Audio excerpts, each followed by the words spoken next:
Par cette vidéo, je voudrais apporter une réplique au journaliste Serge Alain Autou d'Equinox TV. Il y a de cela plusieurs jours, un débat mettait aux prises, comme d'habitude, le MRC et le RDPC. La communicante du MRC sur le plateau d'Equinox TV était Florent Boussi. Elle avait en face d'elle le communicant du RDPC, M. Zam. Lorsque Florent Boussi dit que la police est du RDPC, ou du moins la police travaille pour le RDPC, faisant écho aux événements que nous connaissons à Douala avec le MRC et Maurice Kamto, le journaliste, le modérateur de ce débat a eu l'outrecuidance de l'interrompre plusieurs fois en martelant que non, c'est une police nationale. Monsieur Autou, il ne faut pas insulter les Camerounais. Nous te respectons beaucoup. Mais il ne faut plus jamais nous insulter. Parce que j'aurais été à la place de Marie-Florent Boussi. J'allais d'abord mettre le cas de M. Zam de côté et j'allais te déshabiller nu pour te prouver que non seulement les FDS roulent pour le RDPC, mais en plus c'est une armée tribale. C'est cela l'objet de cette vidéo où je vais te démontrer cela que c'est une armée tribale et qui travaille pour le RDPC. C'est la raison pour laquelle moi personnellement j'appelle ces forces de défense et de sécurité camerounaises la sous-section OSRDPC, c'est-à-dire quoi? L'organisation des SBI du Rassemblement démocratique du peuple camerounais. Nous n'avons pas affaire à une armée républicaine. Nous n'avons pas affaire à la gendarmerie nationale, à la police nationale. Non, c'est faux.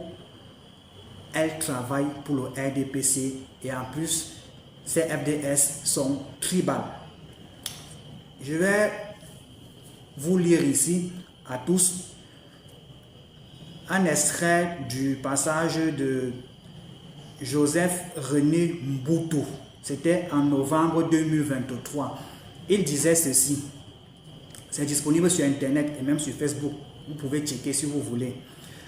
Dans le Dja et Lobo, je dis merci à Akamon Fumu qui, en son temps, a aidé des centaines d'étudiants à l'université, a formé pour le compte de sa communauté des centaines d'officiers. Je dis merci et rends hommage au feu Milomojo. Grâce à lui, le SUR a des centaines d'officiers et officiers supérieurs de la police. On peut déjà avoir une idée de comment le recrutement se fait dans la police, dans la gendarmerie, dans l'armée. C'est du népotisme. On entend parler des listes de telle élite.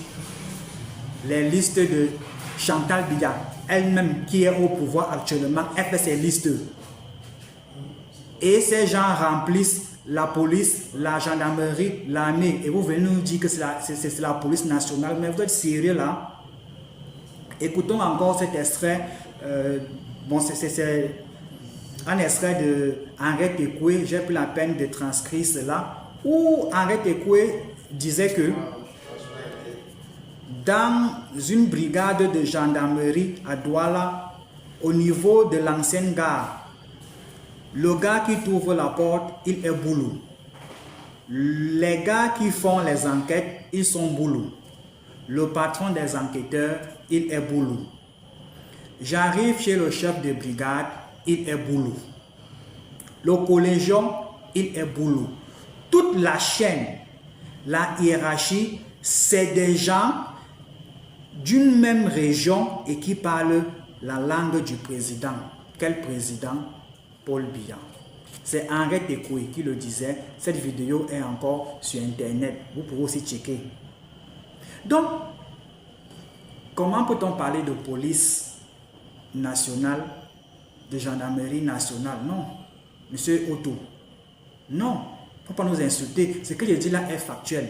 Et d'ailleurs, je défie quiconque de contredire ce que je suis en train de vous dire là à l'instant.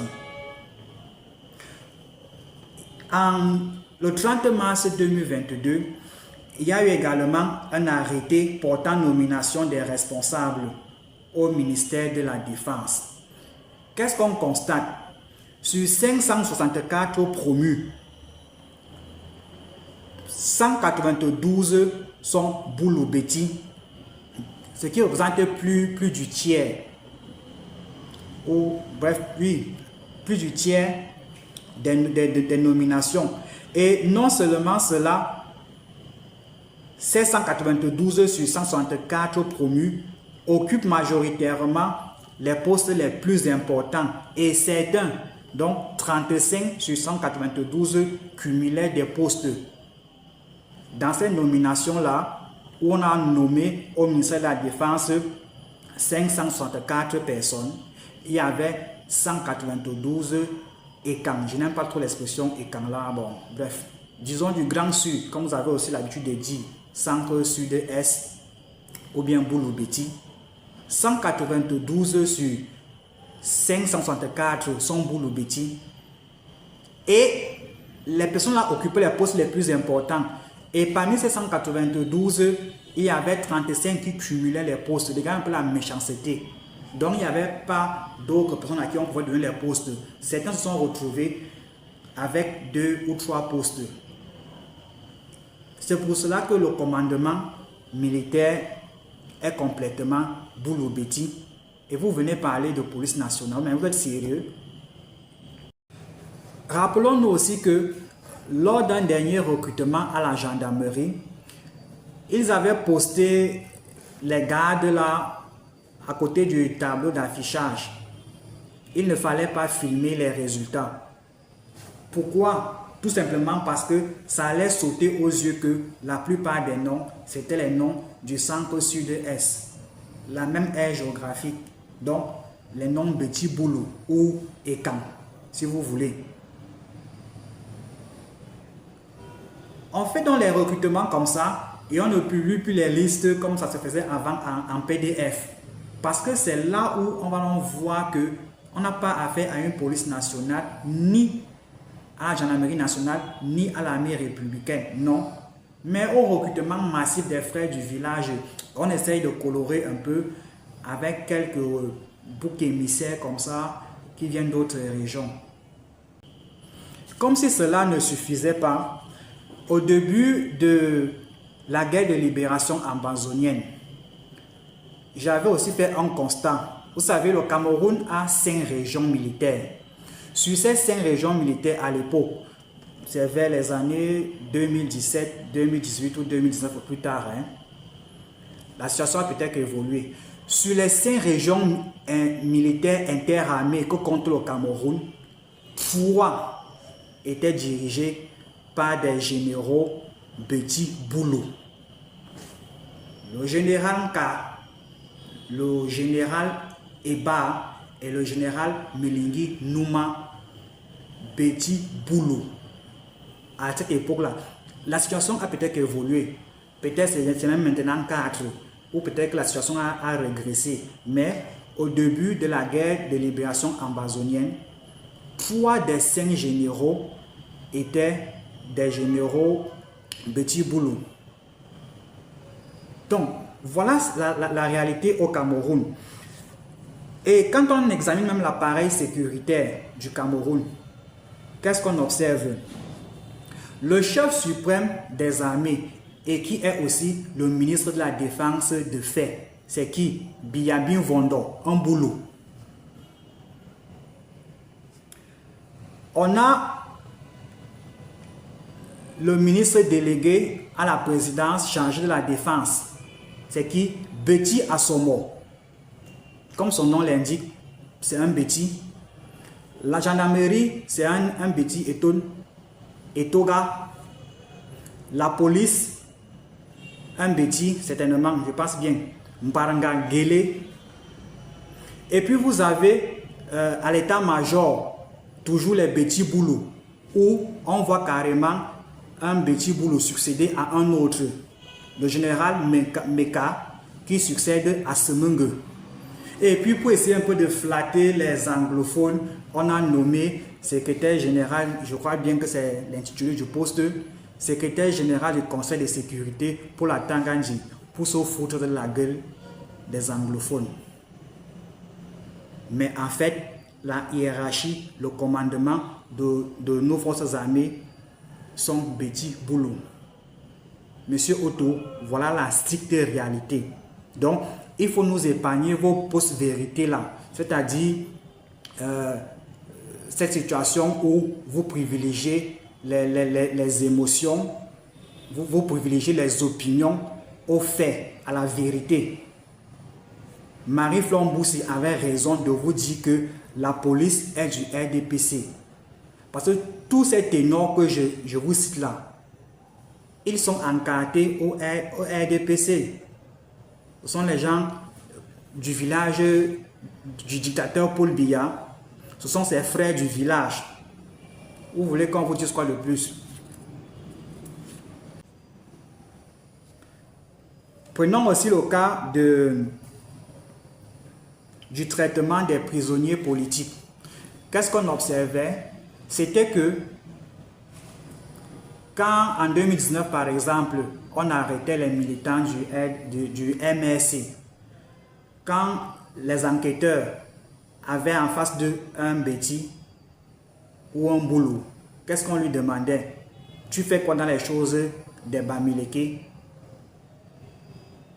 Et puis il y avait des libérations comme ça discriminées, c'est-à-dire quoi? Après avoir torturé ces Betty et ces Boulous, on les libérait comme ça là en douce, pour donner l'impression que tous ceux qui manifestaient, c'était les Bamileke, et c'était les Bamileke qu'on retenait et on les jetait en prison.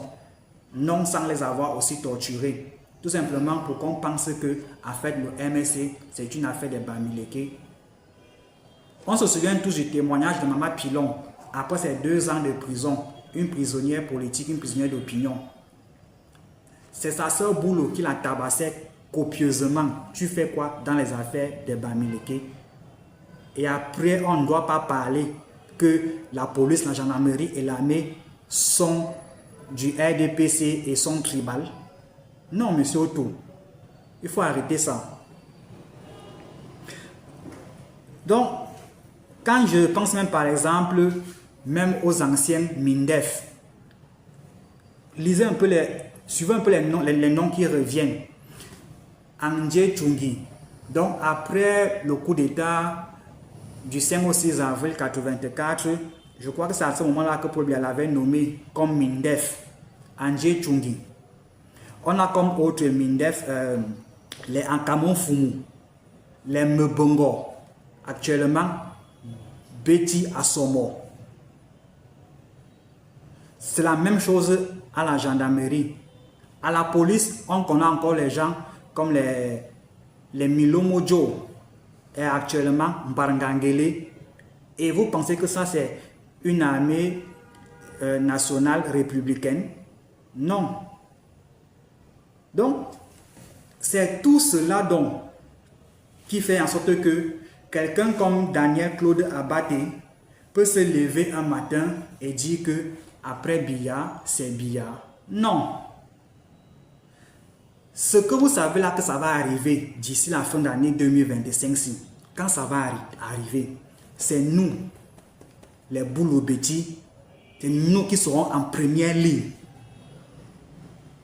Policiers, gendarmes, militaires qui m'écoutez, je suis Nyebe Edouard, je vous parle ici, chez moi, à Angola, à Yaoundé. Je vous dis que ce que vous êtes en train de préparer là avec la France, quand ça va éclater, ceux qui vont vous résister, ça va être nous, vos frères et Kam, entre guillemets, dont moi-même, Nyebe Edouard, je serai en première ligne.